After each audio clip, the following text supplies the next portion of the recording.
Vero warakoze wankoreye neza yaranyemereye akina muri filme ari nk'umu actrice principale agira kabiri kuri Mimi abikora neza cyane.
Reka naguye mu kajembe getema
Banyakubahwa bavyeyi b'amaraso umuvukanyi wacu n'imwe, banyakubahwa bavyeyi bo mu mpemu ndetse n'abavyeyi bashigikiza mu buryo butandukanye, banyakubahwa mwaje muserukira amashami atandukanye, banyakubahwa mwaje muserukira amezo, banyakubahwa bakinyi b'amafilme guhera kuri nyakubahwa Mirenge mushiki wacu ariwe nyine kigogwa cy'uyu munsi nabo bakoranye, banyakubahwa baririmbye n'indirimbo mpimbazamanana, banyakubahwa bajournaliste bashitsi b'iteka mwese muri hano.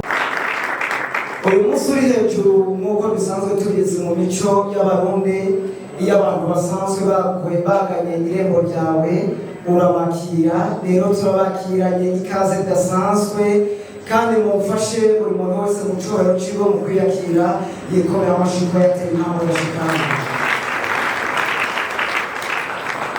Nyuma yo kubakira ni ukubifuriza kwisanga amahoro, mwiyumva amahoro, hari muri kino kibanza haratekanye, hari umutekano, nubwo umega harashushe ariko muraza kutwihanganira, ni umugisha Imana yaduhaye mu gihugu cyacu.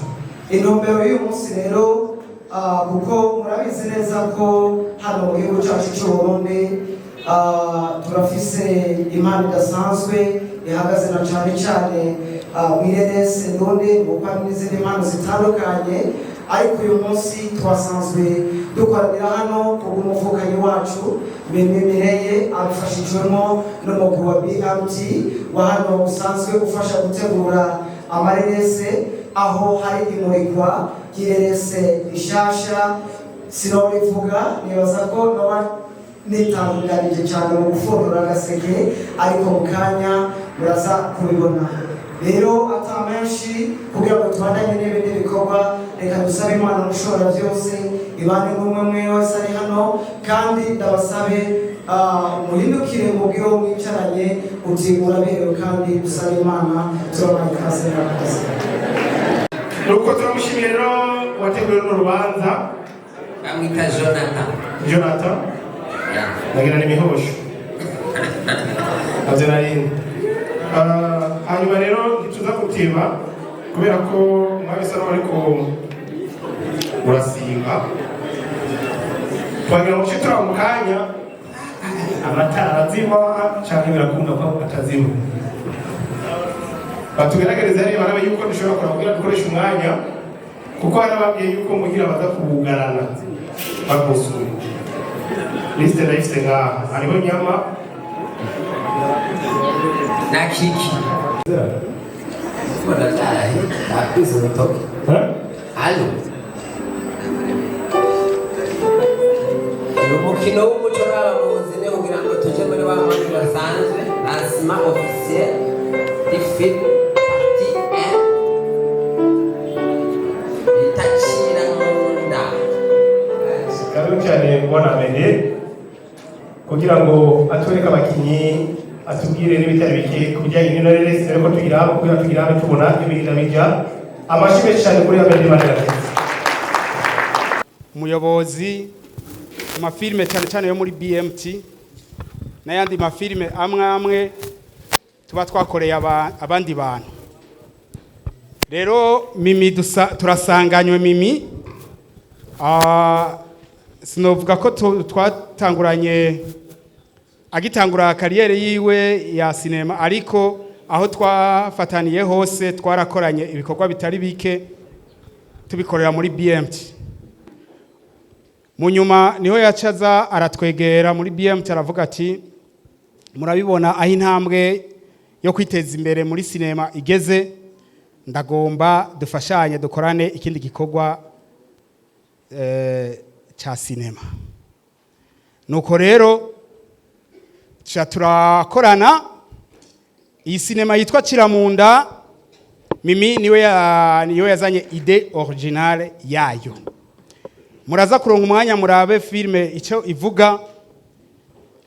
Ide originale amaze kuyizana arayimpa, ndayandika, ndakora script yayo, hanyuma muraza kuntunga uko muza kuyibona ndazi ntimugaya. Maze gukora script yayo, abo turi kumwe muri BMT baramfasha turayikosora, Mimi aramfasha turayikosora, hanyuma tuyigeza no muri Desa 57 Films, abo dusanzwe dukorana bajejwe amasanamu n'amajwi. Nuko rero gushika no munsi aho tugejeje niho tugomba kubereka. Imbere yuko rero tuza kubereka inoreresi, twagomba dufate umwanya tubereke abantu twakoranye kino gikorwa. Si bake ni benshi cyane, ariko tubereka bamwe mu bari muri kino gikorwa. Uwa mbere nagira mvuge nuwo nyene twafashanije mu gutegura iyo reresi kuva ikiri muri ide originale, ni Mimi Mireye nagira ndamusabe yegere ngaha ukebuke.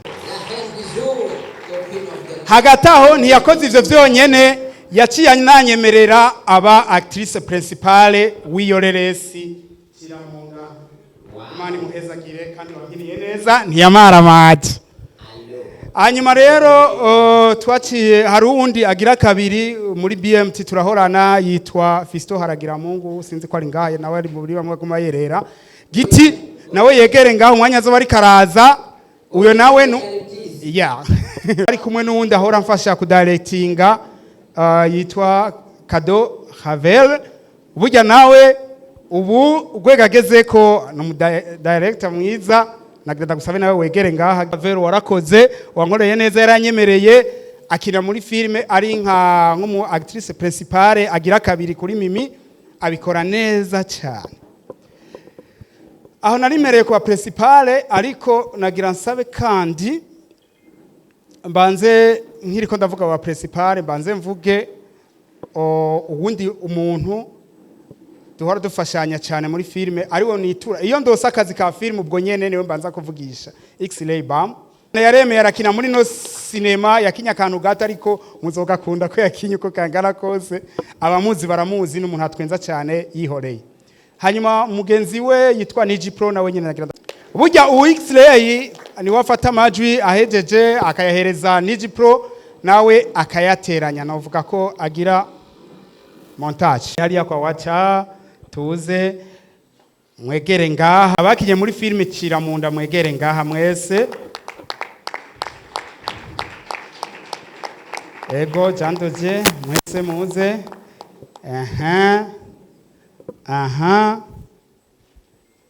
Muba principale muraza kubonamo uyu musore yitwa Mr. Khan, no muri Meja. Mr. Khan muri filme Kiramunda yakinye neza, vraiment Imana iguhezagire kandi nta nubwo yantetereje. Urakoze cyane. Hari abantu batari babizi hari abantu batari babizi ko Abel Nduwaye nawe ari karidoga ngo ntiyarabizi kweke. Abel Nduwaye yakinye muri no filme Kiramunda ari umupasteri anamubaya sana. Mukozi w'Imana muramubona. Haleluya. Mu bandi ba principale bakinyemo muri no filme harimo umusore yitwa Chris Izo arihe. Abanyeri muheza Imana cyane yanetereje. Sinoreka kugenda mvuze abanyagitega twahuriye Igitega nabo tubasaba kudufasha, bemera kudufasha. Harimo uno musore w'umusonga yitwa Jenda mwita Muzungu n'Igitega niko bamwita, muraza kumubona nibaza tutarabona amateka yabo ntimuvyumva neza. Hariho Jandoje, ubu Jandoje yadufashije ibintu byinshi Gitega aho tutari, novuga ko Jandoje no mushira mu ba director bagenzi bacu. Jandoje Imana ikezagire yakoze ibintu byinshi mu director yari gukora, kuko ndi inyuma ya kamera nawe yaca yiruka kuraba ibindi bikenewe, location n'ibindi byose niwe yabiturondereye. Sinovuga byinshi, abamubona nibo muzobona muri filme Kiramunda, ariko hari abandi bayikinyemo. Hari abatashoboye kuza kubera benshi basanzwe babigitega. Harimo umwana muto cyane n'abana babiri, burya aba acteur abakinye muri iyi filime ari abana bato cyane b'inzoya niko no bita, ni babiri ntibashoboye gushika ngaho, ariko hariho Constance yoba yaje ngaha gahema. Igitega twafise famille twahuriyemo muri Kiramunda. Iki kintu sinogena hakivuza kuko bajya nabo babaye mu bantu badufashije kuronka location no kuronka uburenganzira bwo gukorera Igitega. Nyakubahwa Eric Tayer ahaguruke nanjye. Eric Tayer yavuye Igitega. Uyo yaradufashije ihoteli twamazemo iminsi 10 niyiwe hoteli yitwa nagira numve ko batakiyibuka nkanje. Ndayibuka cyane hoteli yitwa La Colombe, niyo twakoreyemo ibikorwa byinshi, niyo twararamwo iminsi 10 yose twamaze Igitega turiko tukora ino film. Bagenzi yego nariko ndaraba ko pasteur ari ngaha. Pasteur Tweba nawe yangiriye neza muri iyi filme, ndamushimira cyane, yitwaye neza. Wari pasteur ariko wari umurongozi wa serire. Nuko aba bose mvuze muraza kubona impamvu nabavuze ko. Nako muzobona impamvu nabavuze ko. Yego na Sabasi inkuru nziza tumuhaye ikaze na madamu wiwe nabo Imana ibahezagire. Nuko rero jewe ubwanje nari mpagaze ngaha kugira ndababwire abo twakoranye ndongera ndababereke. Saba gusa harabagiye baradufasha mu bindi byinshi, mu bantu bagiye baradufasha sino badodagura benshi mugangi hajya nogenda ntavuze witwa Juste irampaye haguruka Juste upepe abantu uwo turavukana mu maraso, gahunda zose za nuze tuba turi kumwe cyo kimwe na wacha. Nagira ndabasabe rero banyakubahwa ntabatwaye umwanya nako nawe utwaye mu nkundire ngeze ngaha, ibindi ndaza kubibereka mu nyuma. Murakoze cyane.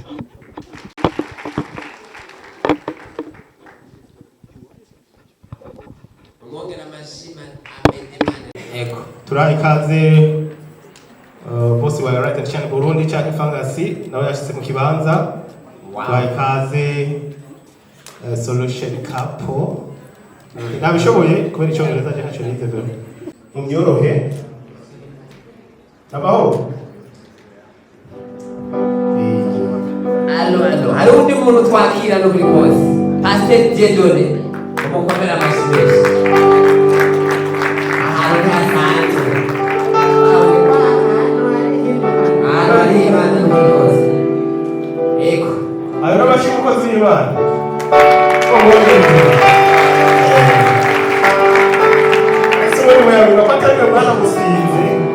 nibaza ko bakoresha amajwi pase nawe.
akaba jewe nukuri nizo mashuri zimuna batsinze makeya aciye akorera ingozi naho bazazikawa rero urumva baca basora rero hariho n'abandi imana aciye iteka irabanga ibyo baje gushaka rero n'abana banjye bose nukuri mu nyuma rero ararira mbona kuvuga byose ngahaye mu nyuma mbona yambaye yamusenyeri n'ibijyane naciye nahise yuko ndi gutanga amafaranga none yamemukiye ibyo yambaye aja ku mwotsi burabirahindutse abaye kubera wa muntu wicarikaye muse ntapfa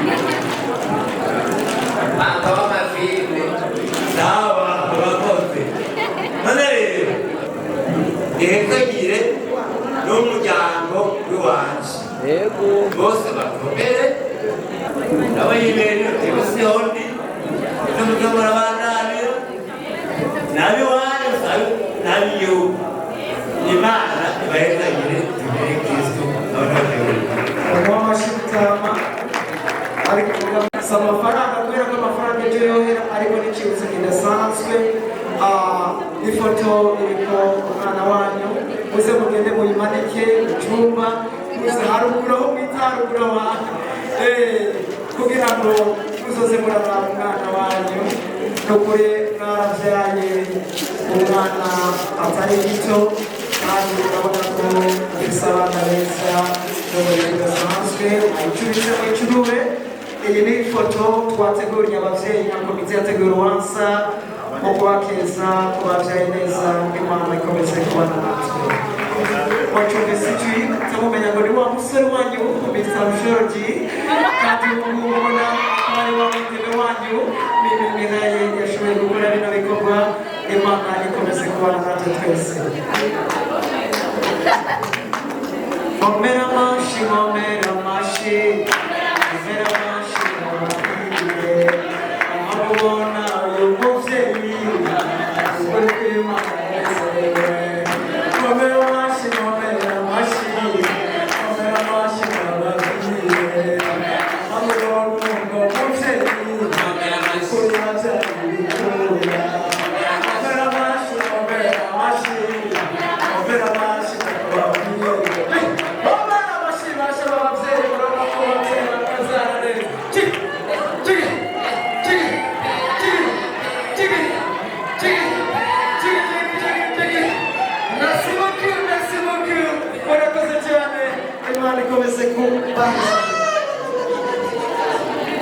Ewe binaryoshe rwose muta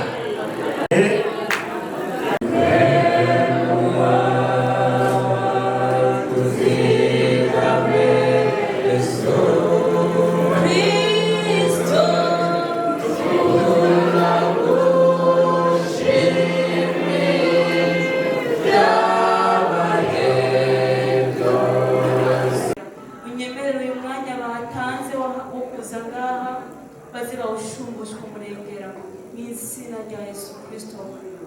None mwami turongeye kukwiragiza ubane natwe uyu mugoroba ubane natwe iri joro bagiye gutaha aho umwe wese aza kuja mwami ujane nawe umurindi kibi cyose mu nzira twasifuhe ry'abadayimoni mu izina rya Yesu Kristo twasi ikintu cyose cyova ku mugwanizi mu izina rya Yesu Kristo ariko ubuntu n'imbabazi byawe bidutwikire amaraso yawe adutwikire mwami umwansi natubone mu izina rya Yesu Kristo.